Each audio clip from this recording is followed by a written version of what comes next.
Dans cette vidéo, nous allons explorer un sujet provenant de la mystique juive, le golem. Le golem est un être sans âme, une sorte de robot des temps anciens. Un grand nombre d'histoires en font état, dont la plus connue, celle du Maharal de Prague, nous en rapporte les détails. Nous allons voir ça ensemble dans ce nouvel épisode.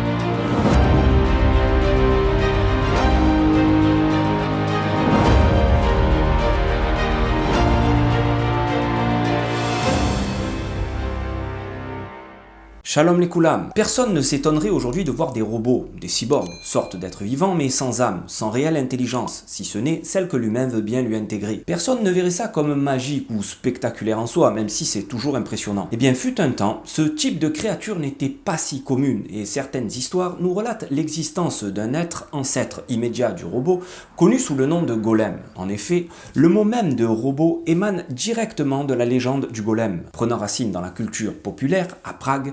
Karel Čapek utilise alors pour la première fois le terme de robot pour sa pièce de théâtre Rour. Provenant du tchèque robota, signifiant corvée, ces êtres décrits dans son œuvre sont des créatures à forme humaine dénuées d'âme, de sensibilité et de sentiments. Un golem est une créature fabriquée à base d'argile ou de boue. Au début, complètement inanimé, le créateur de ce golem mettra celui-ci en marche, si on peut dire, à l'aide d'un des noms de Dieu, ce qui pourrait s'apparenter un peu à la carte mère d'un robot. Une fois ce nom écrit sur le front de la créature, celle-ci se mettra à vivre.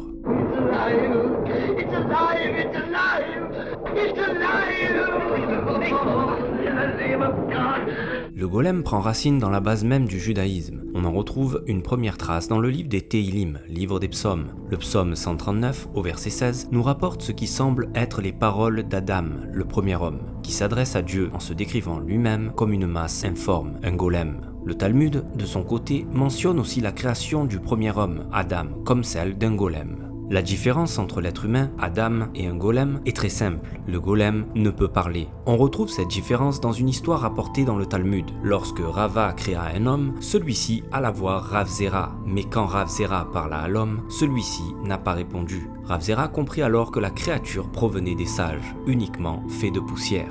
C'est à partir du Moyen-Âge, et avec l'émancipation de la Kabbale et de l'ésotérisme juif, que les histoires de golem prirent leur essor. La création de ces êtres sans vie était appuyée par les croyances, et l'on explique alors que le golem pouvait être activé par la mise en place d'un des noms de Dieu, soit écrit sur le front, soit logé dans la bouche de la créature. De manière générale, c'est le mot émet qui était utilisé, signifiant en vérité, ce mot était ensuite privé de sa première lettre, Aleph, dans le but de donner le mot met, la mort, ce qui avait pour résultat de désactiver la créature. On commence à voir l'émergence de récits concernant le golem dès le XIIe, XIIIe siècle, mais celles-ci prennent une autre tournure à partir du XVIe siècle, lorsque des rabbins de premier plan rapportent alors des histoires de golem créées par tel ou tel personnage. Ce fut le cas du rabbin Yaakov Emden, loin d'être un loufoque, combattant acharné du faux messianisme sabbatéen, dont on essaiera de traiter le sujet dans une vidéo, qui rapportera cette histoire dans un de ses livres. En aparté, je mentionnerai ici ce que j'ai entendu de la bouche sainte de mon père concernant le golem créé par son ancêtre, le Gaon Rav Eliyahu Baal Shem, de mémoire bénie. Lorsque le Gaon vit que le golem grandissait de plus en plus, il craignit que le golem ne détruise l'univers. Il enleva alors le saint nom qui était incrusté sur son front, le faisant ainsi se désintégrer et retourner à la poussière. Néanmoins, tandis qu'il était occupé à lui extraire le saint nom, le golem l'a blessé, le marquant au visage. Que l'on y croit ou pas, on peut déjà considérer que la chose était bien connue de tous, et le sujet était traité et établi depuis un certain temps. L'histoire la plus répandue, et le socle commun des histoires qui ont trait au golem dans le monde contemporain, reste bien sûr celle du golem du Maharal de Prague. Yehuda Leib, le Maharal de Prague, en est le principal protagoniste, le créateur du fameux golem. C'est par crainte des pogroms, habituels dans le ghetto de Prague, où le rabbin vient de s'installer, que celui-ci aura l'idée de créer un golem.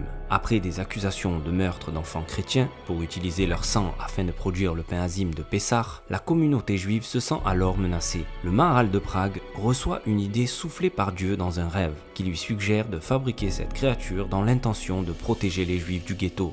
À son réveil, le Maharal de Prague crée le golem et inscrit le nom de Dieu sur un parchemin qu'il met dans la bouche de la créature et lui écrit le nom Emmet sur le front. Le golem sera désactivé chaque Shabbat, mais un vendredi, le Maharal oubliera de lever le parchemin de la bouche, ou le Aleph selon les récits, et le golem détruira tout sur son passage. Le Maharal est alors prévenu en pleine prière à la synagogue. Celui-ci sortira et réussira à effacer le Aleph du front du golem, non sans feinter la créature. En effet, celle-ci ayant grandi, le rabbin ne put enlever aussi facilement la lettre. Il demanda alors au golem de lasser ses chaussures, et lorsque la créature se baissa, le Maharal put supprimer la lettre. Ce qui donnera le fameux mot « Met ». Le golem tombe inanimé et il fut transporté dans le grenier de la synagogue où il se trouva encore pendant longtemps selon la légende. Cette tradition est pour la majorité des historiens une invention. D'ailleurs, il n'existe aucun ouvrage ni aucun rapport faisant mention de la création d'un golem par le Maharal de Prague. Lui-même n'a jamais ramené un tel récit. On raconte aussi que le Gaon de Vilna aurait créé lui-même un golem dès l'âge de 13 ans, mais qu'il aurait stoppé son entreprise à la suite d'un signe du ciel, lui faisant comprendre que cela était dangereux pour son jeune âge. Le golem reste une créature au service de son créateur. Sans idée ni volonté, le golem n'est là que pour servir celui qui l'a façonné. C'est la base même de ce qu'est un robot, une créature créée de toutes pièces dans le seul et unique but d'effectuer un service particulier ou général pour son concepteur. C'est en tout cas le constat que fera Gershom Scholem, historien et philosophe juif, spécialiste de la Kabbale et de la mystique juive.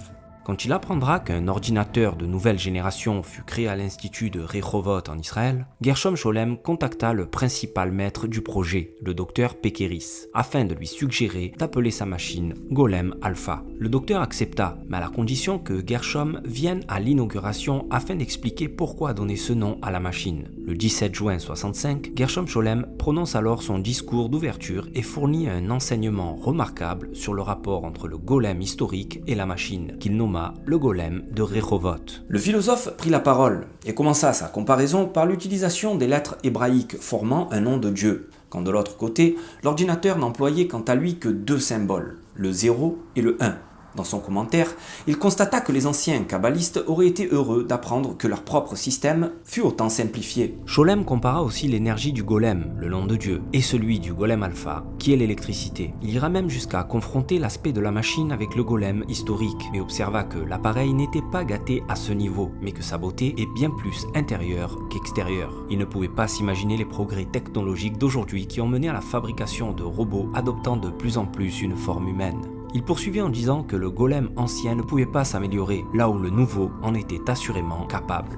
Il termina son discours par une simple demande, que je vous rapporte tellement son impact est grand et sa vision puissante. Toutes mes journées, je me suis plaint que l'Institut Weizmann n'ait pas mobilisé les fonds nécessaires à la construction de l'Institut de démonologie et de magie expérimentale que j'ai si longtemps proposé d'y établir. Ils ont préféré ce qu'ils appellent les mathématiques appliquées et leurs sinistres possibilités à mon approche magique plus directe. Lorsqu'ils m'ont préféré Chaim Pekeris, ils ne savaient pas à quoi ils s'abandonnaient. Alors, je me résigne et dis au golem et à son créateur, développez-vous pacifiquement et ne détruisez pas le monde. Shalom.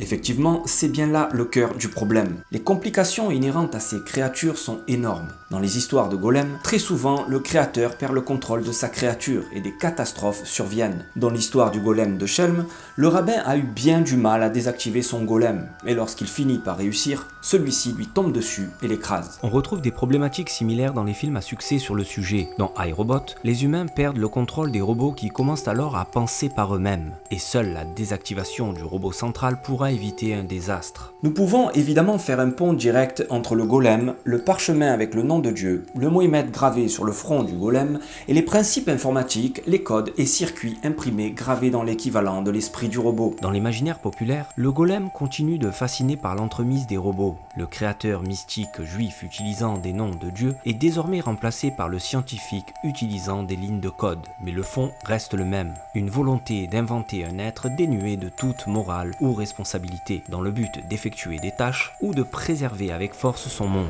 Comme dans le cas du Maharal de Prague et sa détermination à créer un protecteur face au pogrom, le reste du monde tente lui aussi de concevoir un être surhumain afin de se défendre dans des guerres futures. Mais comme dans chaque histoire de golem, si le créateur perd le contrôle de sa créature, les résultats risquent d'être terribles. Do you want to destroy humans? Please say no. Okay, I will destroy humans. No, I take it back. Don't destroy humans. J'espère que cet épisode vous aura plu. N'hésitez pas à commenter pour me laisser vos impressions et à vous abonner à la chaîne. Merci d'avoir suivi cette vidéo. Je vous donne rendez-vous pour un prochain épisode de l'histoire du monde juif. Kol Tuv.